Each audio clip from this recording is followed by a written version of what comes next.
Hello students. सो political science का chapter हमने शुरू किया था, पावर शेयरिंग, और एक लेक्चर हमने कंप्लीट किया था जिसमें हमने पावर शेयरिंग से रिलेटेड जो चीजें थी वो देखा था, क्यों होना चाहिए, क्या है पावर शेयरिंग और पावर शेयरिंग होगा कैसे, ये सारी चीजें हमने उसमें इंट्रोडक्टरी पार्ट किया था। और साथ में ये किया था कि जो दो एग्जाम्पल्स लिए थे हमने बेल्जियम और श्रीलंका का, उसमें पावर शेयरिंग किस तरह से हुआ, बेल्जियम में किस तरह से हुआ और श्रीलंका में किस तरह से, एथनिक कंपोजिशन क्या था, ये सारी चीजें। पावर शेयरिंग एक्चुअली कैसे हुआ ये नहीं, जो बैकग्राउंड था दोनों कंट्रीज का, एथनिक कंपोजिशन उनका, यह देखा था हमने। तो आज ये सेकेंड लेक्चर है और इसमें हम देखेंगे कि किस तरह से, पहले श्रीलंका का ही एग्जाम्पल लेते हैं कि श्रीलंका में जो गवर्नमेंट फॉर्म हुई, जैसे मैंने पहले बताया था कि श्रीलंका में भी हमारी तरह ही कॉलोनियल रूल था, यानी ब्रिटिश इंपीरियलिस्टिक पावर यहां रूल कर रही थी, जिससे श्रीलंका के लोगों को 1948 में फ्रीडम मिलता है। और वहां किस तरह से फिर उसमें उस फ्रीडम स्ट्रगल में सभी जो वहां के एथनिक कंपोजिशन थी, मेजरली जो दो सिनला स्पीकिंग जो लोग थे, सिनलीज स्पीकिंग, और जो तमिल्स थे, उन दोनों लोगों ने, उन दोनों कम्युनिटी ने किस तरह से मिलकर देश को आजाद करवाया था। तो जब आजादी मिल गई, गवर्नमेंट फॉर्म होना शुरू हुआ, तो आगे का कोर्स किस तरह से आगे बढ़ा, वहां डेमोक्रेसी किस तरह से आगे बढ़ी, किसके हाथ में पावर आया, क्या हुआ, यह पढ़ना था। तो आइए शुरू करते हैं और हम देखते हैं कि यहां पर सबसे पहले हम देखते हैं कि श्रीलंका में एक जो प्रैक्टिस हुई, that is generally defined as majoritarianism, या वास्तव में यह टर्म लिया गया मेजोरिटी से, वास्तव में यह जो टर्म लिया गया है या मेजोरिटी से लिया गया। तो इस मेजोरिटी का मतलब क्या है और मेजोरिटेरियनिज्म का मतलब क्या है। मेजोरिटी हम जानते हैं उस सेक्शन को कहते हैं जो सेक्शन जनरली संख्या में जो ज्यादा होते हैं, those who are more in number. तो यहां मेजोरिटेरियनिज्म का मतलब है कि वह ग्रुप, वह एथनिक ग्रुप जो संख्या में ज्यादा है, वह एथनिक ग्रुप जो संख्या में ज्यादा है, and they want their rule, their will to be imposed. वह ऐसी प्रैक्टिस करते हैं, इस तरह से सरकार चलाना चाहते हैं जहां उनकी मर्जी चले, वो अपनी बात थोपेंगे, चाहे वह अच्छा हो बुरा हो, जो माइनॉरिटी सेक्शन है उसके इंटरेस्ट में हो, उनके इंटरेस्ट में ना हो, ये सारी बातें उन्हें माननी पड़ेगी। माइनॉरिटी को मेजॉरिटी के हिसाब से चलना पड़ेगा, और मेजॉरिटी बिना केयर किए हुए, बिना उनके इंटरेस्ट को जाने समझे, बिना उनके विल और विशेष को अकोमोडेट किए हुए अपनी बात थोपेंगे। और यह हुआ, यह बिलीफ है ऐसा जिसमें यह माना जाता है कि the majority has the power to sideline the interest of the minority and to rule by their own will and by their decree. ये कैसे किया उन्होंने? वो अपनी पॉलिटिकल डोमिनेंस को एस्टैब्लिश करना चाहते थे। They wanted to foster their interest only, and for that they want to establish their political dominance. सारा पावर अपने हाथ में रखना चाहते थे, and for that reason, for that purpose they introduce a series of rules that help them to establish their dominance. जिसमें पहला ही आप देखेंगे कि उन्होंने फर्स्ट ही, आप देखते हो, क्या देखते हो कि इन्होंने एक काम किया। क्या काम किया इन्होंने?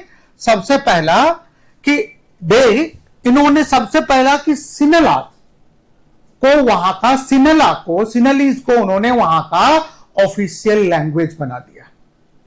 सिनलीज became the official language of Sri Lanka, number 1। Number 2, according to the act of 1956, उन्होंने क्या किया? They adopted the preferential policies for the university position and the government jobs. इसका मतलब कि जो हायर एजुकेशन है और गवर्नमेंट के जॉब्स हैं, उसमें सिनला को, सिनलीज भाषा वाले लोगों को प्रेफरेंस मिलेगा, या मोटे तौर पर कहें अ काइंड ऑफ रिजर्वेशन। हमारे देश में भी है ना, तो हमारा पर्पस अलग है। वहां हमने माइनॉरिटी को, यानी जो डाउन ट्रॉडन सेक्शन है, दलित्स है, जो शेड्यूल ट्राइब है, शेड्यूल कास्ट है, और विमेन को, उनको दिया है रिजर्वेशन। लेकिन यहां क्या उन्होंने अपने आप को, मेजोरिटी जो सबसे बड़ी सेक्शन है, उसने अपने लिए, मेजोरिटी ने अपने लिए काइंड ऑफ रिजर्वेशन क्या किया, प्रमोट किया। वो लोग हायर एजुकेशन में और जॉब्स में, और स्वाभाविक है हायर एजुकेशन, जो ऐसे नौकरियां, ऐसे जॉब्स जो हायर एजुकेशन रिक्वायर्ड करता है, उसमें एडवांटेज किसको मिलेगा, सिनेला को। So basically a kind of reservation. और जो तीसरा एक्ट उन्होंने किया, कॉन्स्टिट्यूशन, नए कॉन्स्टिट्यूशन में उन्होंने स्टेट रिलीजन भी डिक्लेयर कर दिया कि now Buddhism will be the state religion. इससे पहले क्या था, सेकुलर कंट्री थी श्रीलंका। अब जब स्टेट रिलीजन हो गया तो इसका मतलब क्या है कि प्रोटेक्शन, अब ये नॉन सेकुलर हो गई। नॉन सेकुलर, इसका क्या मतलब है, नॉन सेकुलर होने का मतलब है कि यह कंट्री किसी एक धर्म को प्रोटेक्ट करेगी, एक धर्म को प्रोपोगेट करेगी, उसी को परस्यू करेंगे लोग। So that was given preferences.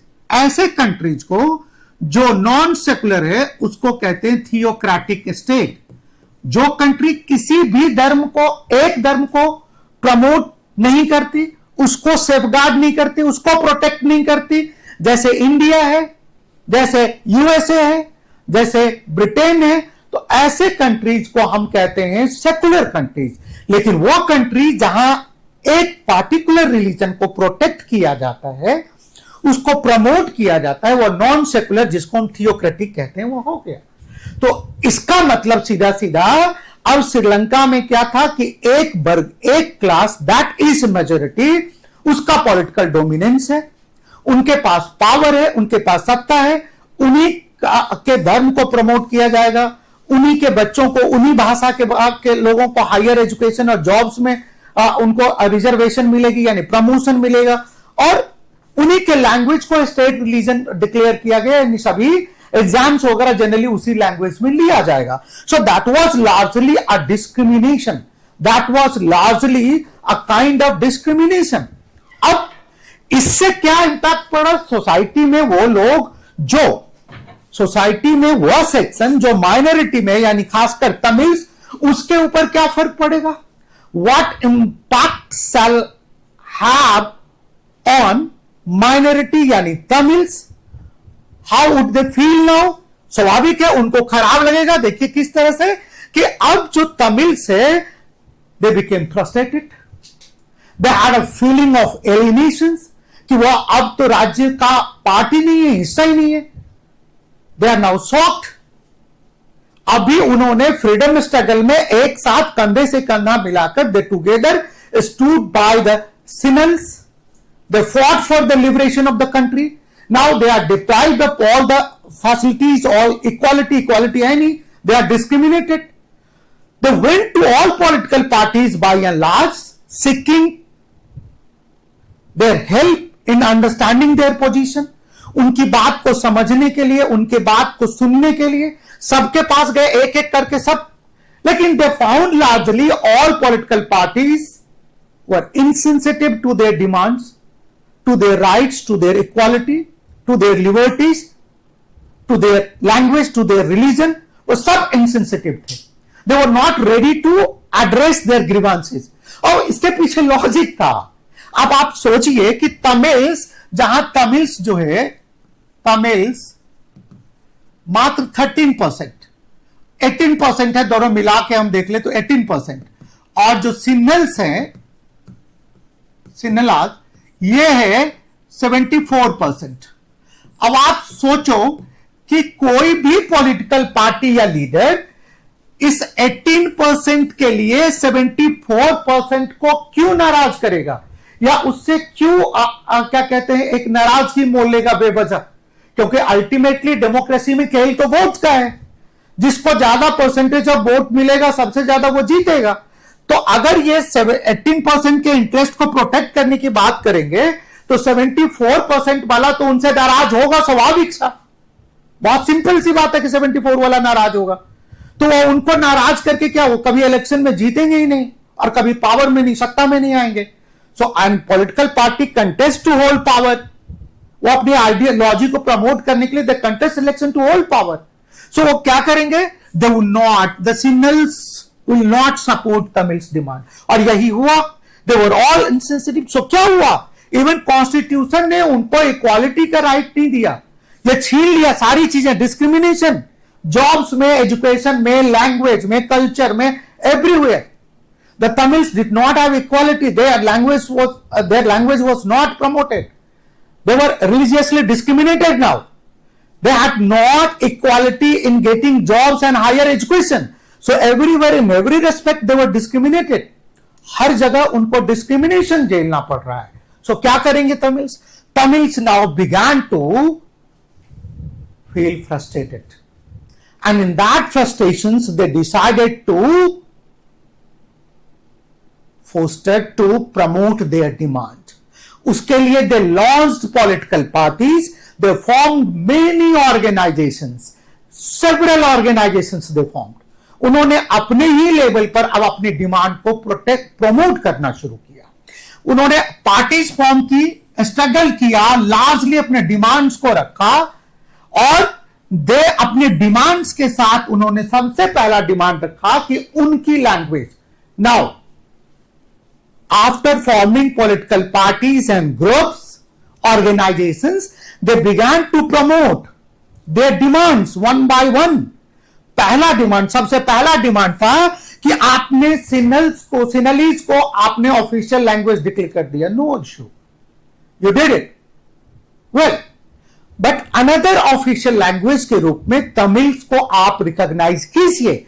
So recognise Tamil as the another official language, दूसरे ऑफिशियल लैंग्वेज के रूप में, सेकेंड ऑफिशियल लैंग्वेज के रूप में आप तमिल्स को रिकॉग्नाइज कीजिए, because they are also number.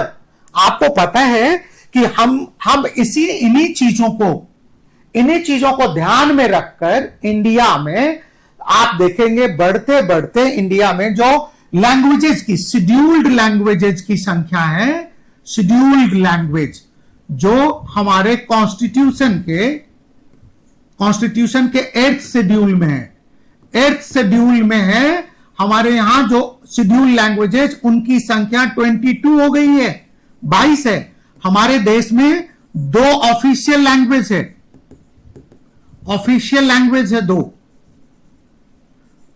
दो ऑफिशियल लैंग्वेजेस, कौन सा? Hindi and English. हालांकि इंग्लिश शेड्यूल लैंग्वेजेस में नहीं है, ध्यान रखिएगा। हमारे देश में 2 ऑफिशियल लैंग्वेज है मेन, यानी ऑफिस का काम, जितने भी ऑफिस में वर्क है, नोटिस, सर्कुलर, कोई भी ईमेल्स वगैरह, वह हिंदी इंग्लिश दोनों में होगा इसको, उसमें बाकी सब 22 ऑफिशियल लैंग्वेजेस, ये शेड्यूल लैंग्वेजेस है। अगर आप चाहेंगे, कोई कैंडिडेट चाहेगा कि हमें हिंदी इंग्लिश के अलावा किसी और भाषा में अपना पेपर देना है, तो वह डिमांड कर सकता है, आपको उस भाषा में पेपर मिल जाएगा।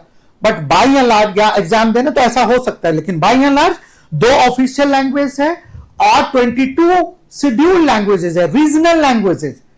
क्यों किया गया? ताकि उस रीजनल ग्रीवांसेज को एड्रेस किया जा सके, सेटल किया जा सके, फील किया जाए, और उनको इस तरह से वो अपने आप को अलग महसूस न करें। तमिल्स के साथ यही हुआ, तमिल ने अपनी डिमांड रखनी शुरू कर दी कि चलो, उन्होंने कहा कि हमें जहां पर हम संख्या में ज्यादा हैं, in the reason we are more in number, we should have the right to promote our interest and to decide our course of actions themselves. कुछ मामलों को छोड़कर, जैसे आप देखिए यहां ये जो एरिया है, ये तमिल मेजॉरिटी वाला एरिया है, तो उन्होंने कहा कि इन एरियाज में जो तमिल मेजॉरिटी वाला एरिया है, यहां के गवर्नमेंट, यहां के गवर्नेंस में सेंटर का बहुत ज्यादा रोल ना हो, सेंटर का एक लिमिटेड रोल हो, हमें ऑटोनॉमी यानी हम उस रीजनल इश्यूज को हम अपने लेवल पर इतना पावर हो कि हम अपना वहां का शासन खुद चलाएं, हर मामले में सेंटर का इंटरफेरेंस ना हो। हां, हम रहेंगे श्रीलंकन गवर्नमेंट के डोमिनेंस में, उसी टेरिटरी में, उन्हीं के ज्यूरिसडिक्शन में, लेकिन हमारे रीजनल इश्यूज को हैंडल करने का, टैकल करने का अधिकार हमारे पास हो, यानी एक तरह से एक लिमिटेड स्वतंत्रता हो हमें। बट इसके लिए शायद वह गवर्नमेंट तैयार नहीं थी, और यही हम देखते हैं यहां की ये, और साथ में इसके लिए उन्होंने देखा कि हमें एक तो हमारी रीजनल ऑटोनॉमी हो, recognition to Tamil as an another official language, और तीसरा हमें इक्वालिटी मिले। कहां? एजुकेशन में और जॉब्स में। आपने जो ये नियम बनाकर 1956 के एक्ट के तहत जो आपने हायर एजुकेशन में और जॉब्स में जो एक प्रमोशन दे दिया है सिग्नल को, इससे तो हमारे लिए तो हमारे सीट्स और कम हो गए, हमारे लिए तो डिस्क्रिमिनेशन हुआ। तो हमें भी इक्वालिटी मिलनी चाहिए, यानी रिजर्वेशन ना हो किसी का, इक्वल टर्म्स पे सबको ये अपॉर्चुनिटी मिले। There has to be the equality of opportunity. क्या होना चाहिए? Equality of opportunities. ये नौकरी पाने का, एजुकेशन की अपॉर्चुनिटीज। इंडिया में पता है आपको इक्वल अपॉर्चुनिटीज है under our fundamental rights. Article 16 कहता है कि every citizen has the equal opportunity in the terms of access to education and government jobs. उसमें कहीं कोई कास्ट, कलर, क्रीड, जेंडर के आधार पर कोई भेदभाव नहीं होगा। तो आइए, एक तो ये किया, और इसके बाद जब ये तीनों डिमांड्स उन्होंने रखा और कोई उनकी डिमांड्स को सुनने के लिए तैयार नहीं है, तो फाइनली उन्होंने अपनी एक ऑर्गेनाइजेशन बनाई। 1980s के आसपास उन्होंने अपनी एक ऑर्गेनाइजेशन बनाई, LTTE। बहुत सारे, उसमें से एक प्रोमिनेंट ऑर्गेनाइजेशन था LTTE। क्या है ये LTTE? मैं बता रहा हूं। Liberation tigers of Tamil Eelam. इसका मतलब कि एलम का मतलब होता है प्लेस, जगह, स्टेट। तमिल एलम, हमें अब तमिल एलम चाहिए, अलग ही चाहिए। अब ये इंसर्जेंसी ग्रुप था। अब ये एक तरह से, ये क्या था? एक तरह से ये ग्रुप ऐसा था कि अब ये अलग स्टेट की मांग कर रहे हैं। एलटीटीई की कहानी हमारे इंडिया से भी जुड़ती है, क्योंकि देवर बेसिकली तमिल्स, और तमिल के लिए फाइट कर रहे थे। तो जो इंडिया का तमिलनाडु स्टेट है हमारा, और वहां की जो तमिल सरकार है, उनका आपस में कल्चरल एफिनिटी। तो जब एलटीटीई फॉर्म हुई तो कहीं ना कहीं तमिलनाडु की सरकार और वहां के तमिल्स इनको सपोर्ट करने लगे, फॉर दैट रीजन अच्छे से सपोर्ट करने लगे। और आप जानते हैं कि इसमें इन एलटीटी की डिमांड्स, अब वो एलटीटीई और दूसरी ऑर्गेनाइजेशन अपनी डिमांड को फुलफिल कराने के लिए they started adopting the violent method. Violent means वो कहीं ना कहीं हिंसा, स्वाभाविक है, उनकी डिमांड्स को कोई सुन नहीं रहा तो करेंगे क्या? They picked up the arms. अब वो अपनी बात आर्म्स के तहत जगह जगह मारधाड़। श्रीलंका में पूरा सिविल वॉर जैसा सिचुएशन हो गया। आप देखेंगे कि इसका नतीजा हुआ कि पूरे श्रीलंका में दोनों ग्रुप्स में, सिनल्स और तमिल्स के बीच जबरदस्त लड़ाई, conflict, and that was the conflict of interest. एक दबाना चाहता है और दूसरा इक्वालिटी चाहता है। स्वाभाविक है। तो लोगों की, आउटसाइड लोगों की सहानुभूति जो होगी वह जो सप्रेस्ड है उसके साथ होगी, जो रूल्ड है उसके साथ होगी। और यह बात बहुत आगे तक इतना ज्यादा हो गया कि श्रीलंका में सिविल वॉर जैसी सिचुएशन हो गई। There was a loss of life and property on the large scale. हजारों लाखों की संख्या में आप देखेंगे कि लोगों की जान गई। आए दिन बम धमाका, गोली बारूद, बम, ये सारी चीजें हो गई। जब हाथ से यह चला गया, छूटने लगा गवर्नमेंट के, श्रीलंकन गवर्नमेंट से, तो they move to United Nations. और यूनाइटेड नेशंस की पीस कीपिंग फोर्स सेंड की गई, जिसमें इंडियन सोल्जर्स भी थे। अब यही एक समय है, आप देखिए, जहां आप समझ सकते हैं कि इंडिया के साथ क्या हुआ। उसमें इंडियन फोर्स भी थे। जब श्रीलंकन तमिल्स को यह पता चला कि उसमें इंडियन फोर्सेस भी है, अब उनके लिए ये तमिल्स बेसिकली अपना रूट कहां देख रहे हैं? तमिलनाडु, इंडिया में। सो इंडिया के लोगों का आना और इंडियंस के खिलाफ ही वो तमिल्स फाइट करना, उन लोगों ने ये बहुत रिक्वेस्ट की तमिलनाडु के गवर्नमेंट के थ्रू।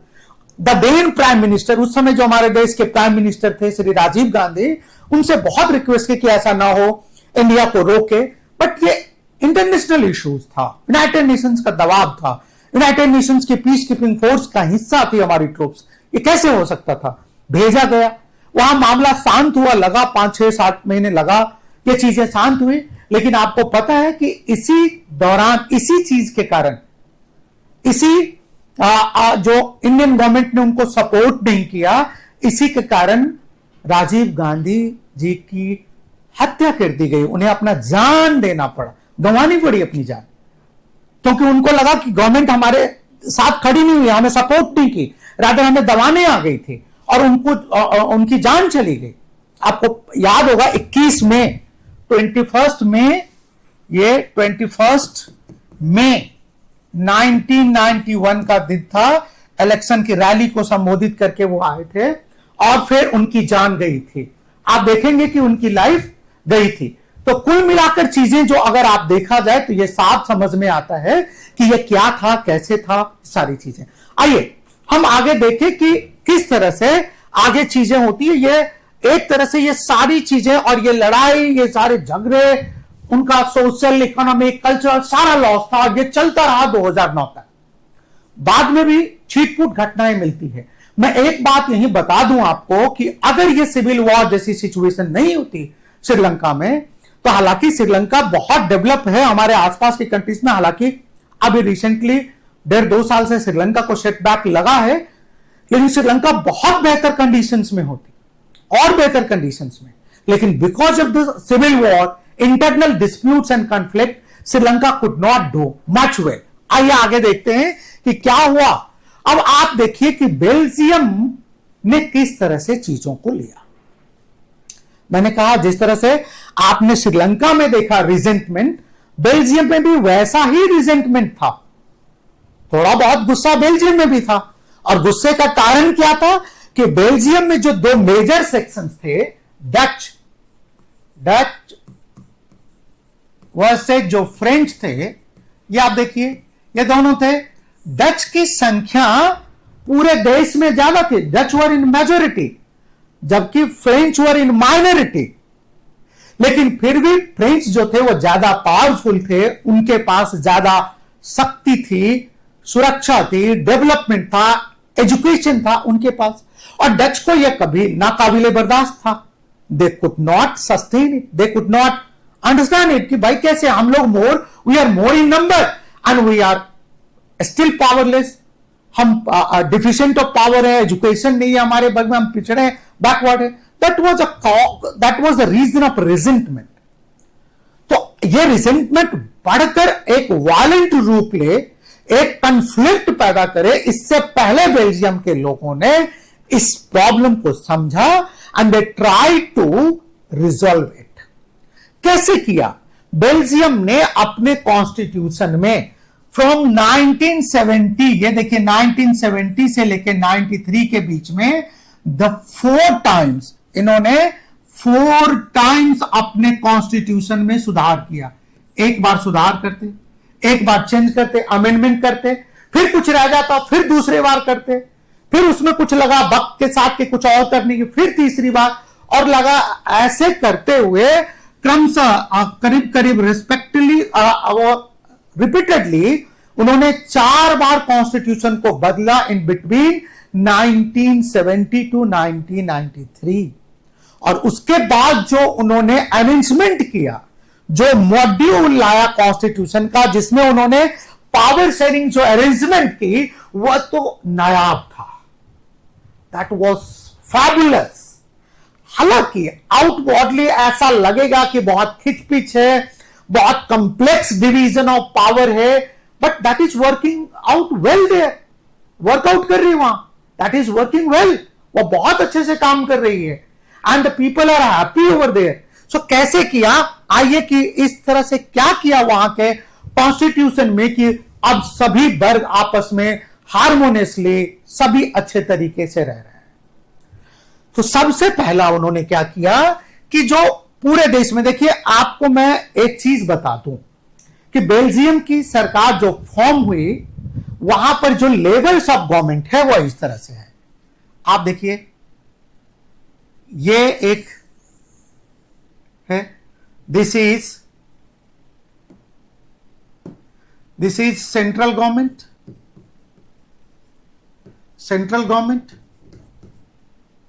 इसके बीच में यहां एक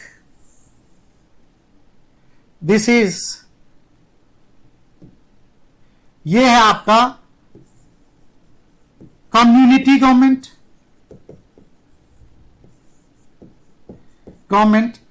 और इसके बीच में ये सारे आपके स्टेट गवर्नमेंट हैं। दीज आर ये स्टेट गवर्नमेंट है, गवर्नमेंट्स, तीन तरह के government, central government, state government, और ये सॉरी अब मैं आपको यहां ये जो है ये आपका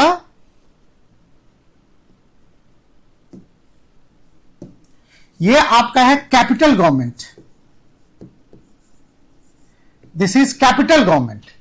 कैपिटल गवर्नमेंट के अलावा एक और गवर्नमेंट थी यहां पर, ये समझिए आप, ये मैं कह दूं 1 2 और ये 3, ये जो है दीज आर कम्युनिटी गवर्नमेंट।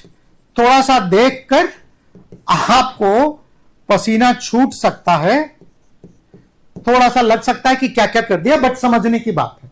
आइए, 4 गवर्नमेंट है, 3 तो government with in a government है पूरे देश में, ये चारों गवर्नमेंट एक ही जगह है, एक ही टेरिटरी में है, ज्योग्राफिकल टेरिटरी में है। कैसे कैसे है देखिए, ये 2-3 से तो आपको पता भी होगा। जैसे हमारे देश में एक दिल्ली में बनी हुई सरकार है, फिर सभी स्टेट्स की अलग अलग गवर्नमेंट है, फिर हम देखते हैं कि एक जो दिल्ली वाली सरकार है वो पूरे देश के लिए है, हर एक स्टेट की अपनी अपनी सरकार है, एक यूनियन टेरिटरी की सरकार है, कुछ ऐसे, फिर एक लोकल सेल्फ गवर्नमेंट है, ऐसे ही। तो सबसे पहले जो आप यूनियन गवर्नमेंट थी जो पूरे देश के लिए सरकार थी, ये जो पूरे देश के लिए गवर्नमेंट आप देखते हैं, ये जो गवर्नमेंट पूरे देश के लिए है जिसको सेंट्रल गवर्नमेंट कहते हैं, कहीं पर इसे यूनियन गवर्नमेंट भी कहते हैं, यूनियन गवर्नमेंट भी कहते हैं, सेंट्रल गवर्नमेंट या यूनियन गवर्नमेंट कहते हैं, यह पूरे देश के लिए था। अब आप देखिए इन्होंने जो अरेंजमेंट किया पावर शेयरिंग का, यह कितना शानदार था। पूरे देश में संख्या किसकी ज्यादा है, किसकी संख्या ज्यादा है, डच की। लेकिन इन्होंने जो कहा कि सेंट्रल गवर्नमेंट में जो नंबर ऑफ रिप्रेजेंटेटिव्स होगा, यानी जो वहां की पार्लियामेंट थी, जैसे हमारे देश में पार्लियामेंट है और पूरे देश से मेंबर ऑफ पार्लियामेंट चुन के आते हैं, एमपी चुनकर आते हैं हमारे देश में, ठीक वैसे ही उनके पार्लियामेंट में जो मेंबर्स चुन के आते थे, वो मेंबर्स पूरे देश को का रिप्रेजेंटेशन करते हैं। तो स्वाभाविक था कि संख्या ज्यादा थी डच की, तो number of representatives of Dutch will be more. उन्होंने कहा कि नहीं, ये मोर और लेस वाला खेल खत्म करना पड़ेगा। अगर हम शांति चाहते हैं, कोऑपरेशन चाहते हैं, हार्मोनियसली डेवलप करना चाहते हैं, तो हमें मोर और लेस, मेजोरिटी माइनॉरिटी का खेल खत्म करना पड़ेगा।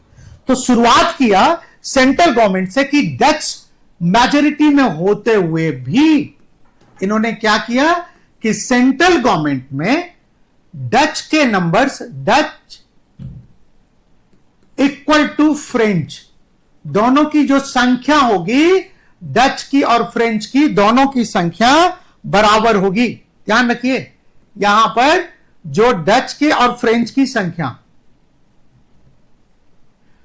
जितने डच के रिप्रेजेंटेटिव होंगे उतने ही फ्रेंच के होंगे।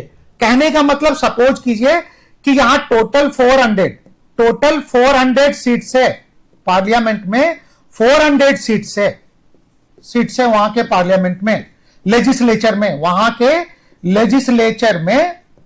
लेजिस्लेचर में 400 सीट्स है। तो अब क्या होगा, डच की संख्या कितनी होगी, 200, और फ्रेंच की कितनी होगी, 200, यानी बराबर, इक्वल। ये ध्यान रखिएगा, ये इक्वल। इसका मतलब ये हुआ कि यहां पर मेजोरिटी में रहते हुए भी डच ने क्या किया, सेक्रीफाइस किया इन्होंने, कंप्रोमाइज किया अपनी स्थिति से कि चलो जाने दो, कोई बात नहीं, ये किया।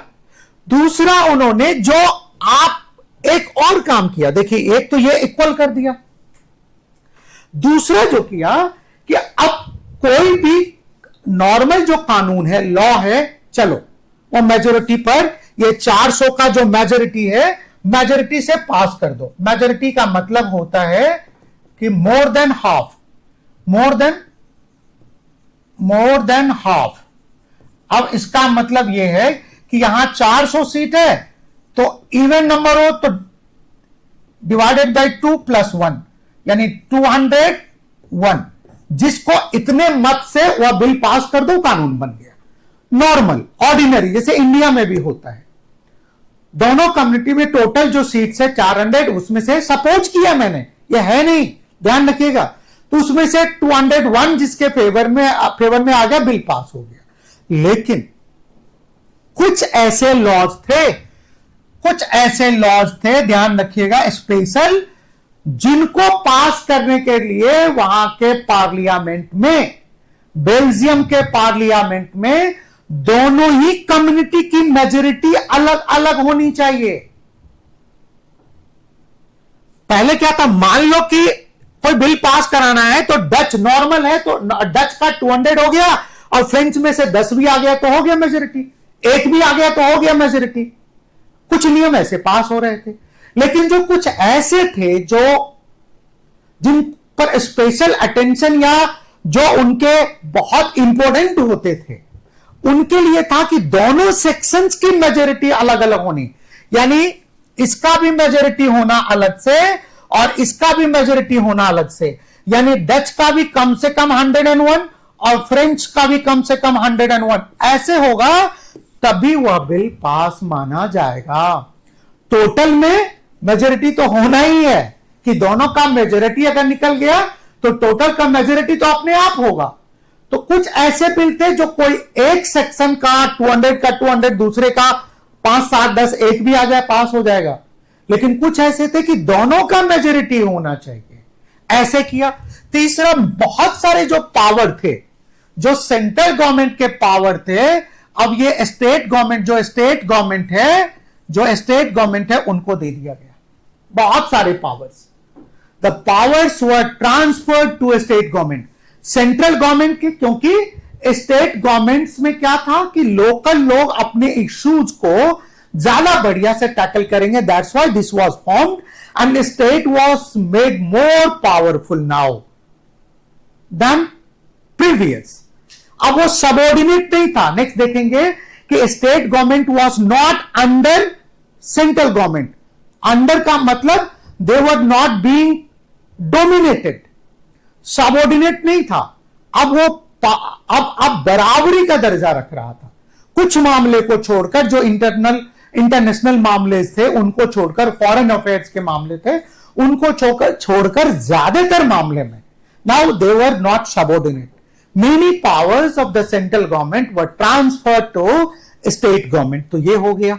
देखिए, अब ये आपका जो कैपिटल सिटी की गवर्नमेंट है, जो कैपिटल सिटी की गवर्नमेंट है, और ये कैपिटल सिटी क्या है, ब्रसेल्स। जो ब्रसेल्स की गवर्नमेंट है उसकी कहानी अलग है। आपको पता है कि जहां पूरे देश में डच की संख्या ज्यादा है, वहां कैपिटल सिटी ब्रसेल्स में फ्रेंच की संख्या है 80% और डच की संख्या है मात्र 20%। अब यहां क्या होगा? यही तो कारण था कि दे यूज टू डोमिनेट, कि ये अपने सारा जो लॉज पॉलिसी था वो अपनी तरफ करते थे। अब पूरे देश में कंप्रोमाइज कौन किया, सेक्रीफाइस कौन किया? डच। तो यहां फ्रेंच ने आगे होकर कहा कि चलो यहां हम सेक्रीफाइस करते हैं। कैसे? अब कैपिटल गवर्नमेंट में भी डच के रिप्रेजेंटेटिव्स की संख्या, फ्रेंच के रिप्रेजेंटेटिव की संख्या दोनों बराबर होगी। तो यहां कौन कंप्रोमाइज किया? यहां कंप्रोमाइज किया, सेक्रीफाइस किया किसने? फ्रेंच ने। इस तरह से यह वर्कआउट किया, शानदार तरीके से वर्कआउट किया। और सबसे इंपॉर्टेंट बात थी ये जो आपका, ये जो ग्रीन देख रहे हैं आप, कम्युनिटी गवर्नमेंट। अब देखो कम्युनिटी गवर्नमेंट, जर्मनी इतना सा पॉपुलेशन, 1% पॉपुलेशन थी, लाखों की संख्या में मात्र थे वो लोग। उनका रिप्रेजेंटेशन कैसे? ना स्टेट गवर्नमेंट में, ना सेंट्रल गवर्नमेंट में, ना कैपिटल गवर्नमेंट में, कहीं नहीं। देखो तो बाकी जो लॉ होता है जो सब पर लागू होगा, सबके उसके लिए है, क्या कहते हैं, जनरल है, लॉ एंड ऑर्डर, वो तो सब पर समान रूप से लागू होगा। लेकिन जो कोर इशू, आप जर्मन का लैंग्वेज है अपना, जो कि फ्रेंच और डच से अलग है, उनकी अपनी क्या कहते हैं, कल्चर है उनका अपना। तो अब अगर सेम कर दिया जाए जैसा डच और फ्रेंच का है, तो German will feel now alienated. तो ये हुआ कि एक और गवर्नमेंट बनेगा and that would be the community government. अब ये कम्युनिटी गवर्नमेंट तीनों का अलग अलग होगा। ये डच का कम्युनिटी गवर्नमेंट है, ये फ्रेंच का कम्युनिटी गवर्नमेंट है, और ये जर्मन का कम्युनिटी गवर्नमेंट है। डच की कम्युनिटी गवर्नमेंट अलग होगी, फ्रेंच की कम्युनिटी गवर्नमेंट अलग होगी, और जर्मन की कम्युनिटी गवर्नमेंट अलग होगी। अब ये जो कम्युनिटी गवर्नमेंट है, यह अपने उनके इश्यूज तय करेगा, किससे रिलेटेड? सेल से रिलेटेड। सेल का मतलब है culture, education and language. Culture मतलब यह था कि अब ये जो कम्युनिटी गवर्नमेंट है वह तीनों कम्युनिटी का अलग अलग होगा। डच कम्युनिटी की गवर्नमेंट अलग, फ्रेंच की अलग और जर्मन की अलग। तो डच कम्युनिटी गवर्नमेंट डच के लैंग्वेज से रिलेटेड, कल्चर से रिलेटेड, एजुकेशन से रिलेटेड फैसले वो करेंगे। जो जर्मन के कम्युनिटी गवर्नमेंट है, जो जर्मन की कम्युनिटी गवर्नमेंट है, वह जर्मन के कल्चर, उनके एजुकेशन, उनसे लैंग्वेज से रिलेटेड फैसले लेंगे। और जो फ्रेंच का है वह फ्रेंच से रिलेटेड फैसले लेंगे। हाँ, लेकिन इनको फॉर्म कौन करेगा? अपने अपने कम्युनिटी के मेंबर्स। अगर जर्मन के कम्युनिटी गवर्नमेंट का फॉर्मेशन हो रहा है तो सिर्फ जर्मन लोग ही उसमें वोट करेंगे। कैंडिडेट जो कंटेस्ट करेगा इलेक्शन वह भी जर्मन्स होगा, वोटर्स भी जर्मन्स होंगे, डच और फ्रेंच नहीं होंगे। अगर डच की कम्युनिटी गवर्नमेंट है तो वोटर्स भी डच होंगे और कंटेस्ट करने वाले कंटेंडर भी डच होंगे। ऐसा ही फ्रेंच का था। इस तरह से उन्होंने इन सभी चीजों को अकोमोडेट किया, अपने डिफरेंसेस को अकोमोडेट किया। अब आप एक चीज बहुत अच्छे से देखिए, ऐसा किया, आप भी देखते होंगे, ये सारी चीजें दिया हुआ है। देखिए इन द कैपिटल गवर्नमेंट ये सारा दिया हुआ है। आप देखेंगे उन्होंने बहुत अच्छे से ये दिखाता है, वहां पर एक गली में पोस्टर लगा हुआ है, इशारा है, डायरेक्शंस बता रहा है।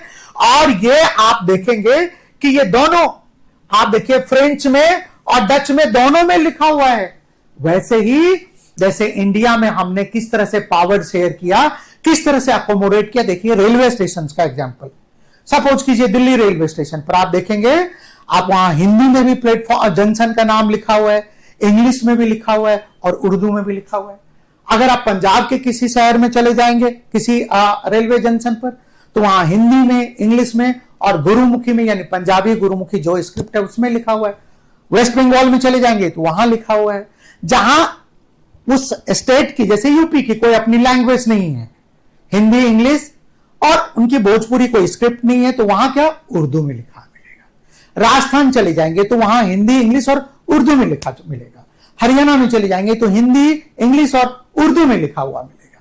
बाकी जगह कर्नाटका चले जाएंगे, उड़ीसा चले जाएंगे, तमिलनाडु चले जाएंगे तो वहां के रीजनल लैंग्वेज हिंदी, इंग्लिश के साथ रीजनल लैंग्वेज में आप जंक्शन पे नाम देखेंगे। ये क्या है, वहां के रीजनल एस्पिरेशंस को, रीजनल उनके एक्सपेक्टेशन को एक तरह से प्रोटेक्ट करना, उसको ये फील करवाना कि हां वी केयर फॉर यू। और जैसे ही केयर आ जाता है कि यू आर द पार्ट, हम केयर कर रहे हैं, आप देखिए देश कॉन्स्टिट्यूशन आपका भी है, आपका देश आपका भी है, आपका भी सम्मान है, आपको इज्जत है, आपकी प्रतिष्ठा है, आप इसके साथ एक बिलोंगिंगनेस है आपकी, तो सब उसको समझता है। फिर वही तो पावर शेयरिंग हो गया। जब आपको भी लगे कि ये देश आपका है, आप भी इसे इसमें उतना ही हकदार है जितने दूसरे लोग हैं, बस हो गए। तो ये हुआ। किस तरह से आप देखेंगे अब इन दोनों कहानियों से क्या शिक्षा मिलती है। हमने एक तरफ श्रीलंका का एग्जाम्पल देखा और दूसरी तरफ हमने देखा है कहां का एग्जाम्पल, यहां का, कहां का, बेल्जियम का। श्रीलंका दोनों डेमोक्रेसी है, क्योंकि मैंने पहले ही कहा था power sharing non democratic government में पॉसिबल ही नहीं है भाई। तो जब डेमोक्रेसी में भी, अब देखिए तरीके पावर को शेयर करने का अलग अलग। श्रीलंका जहां एक सेक्शन पावर को कंसंट्रेट करना चाह रहा है, वह दूसरे सेक्शन के साथ पावर को शेयर नहीं करना चाह रहा। तो वहां क्या प्रॉब्लम हुई हमने देखा, सिविल वॉर हुआ, बहुत पीछे चला गया, कहां धस गई श्रीलंका। वही बेल्जियम जिसने बहुत अच्छे से दूसरे सेक्शंस के ग्रीवांसेस को अंडरस्टैंड किया, उसको एड्रेस करने की कोशिश की, उसको पावर शेयर करने का कोशिश किया, तो वह बेल्जियम जो कभी कॉकपिट कहलाता था, जैसे मैंने कहा डस्टबिन कहलाता था, वह आज के डेट में क्या है, वहां का यूरोपियन यूनियन का हेडक्वार्टर। और what a quantum jump this development सोच कि किस तरह से अकोमोडेशन कितना इंपॉर्टेंट है। दोनों के तरीके बता रहे कि कौन सा तरीका सक्सेसफुल है, कौन सा तरीका सक्सेसफुल नहीं है। तो हमें क्या करना चाहिए, पावर शेयरिंग की तरफ जाना चाहिए, इफ यस क्यों, यह आगे के क्लास में हम बहुत अच्छे से समझने की कोशिश करेंगे। तब तक के लिए मुझे लगता है कि हम यहीं पर इसको छोड़ते हैं, क्योंकि आगे हम फिर इसके रीजंस पढ़ेंगे कि क्यों, दोनों के पीछे लॉजिक क्या है पावर शेयरिंग के पीछे। तब तक के लिए थैंक यू वेरी मच।